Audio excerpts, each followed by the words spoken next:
సిరుల రాణిని చేయి పట్టి శ్రీహరిగా మారునని రాసి పెట్టి వరుని జాతకం వేచి ఉన్నదమ్మా.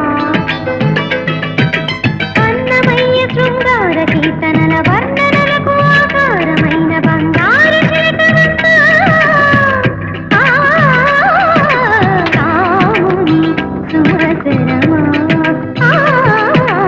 రాముని సుమసరమా.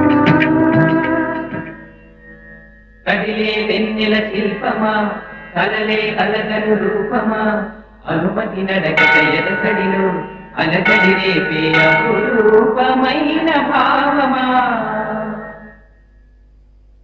చిలుకు తడికి చిగురు తొడుగు పువ్వమ్మా.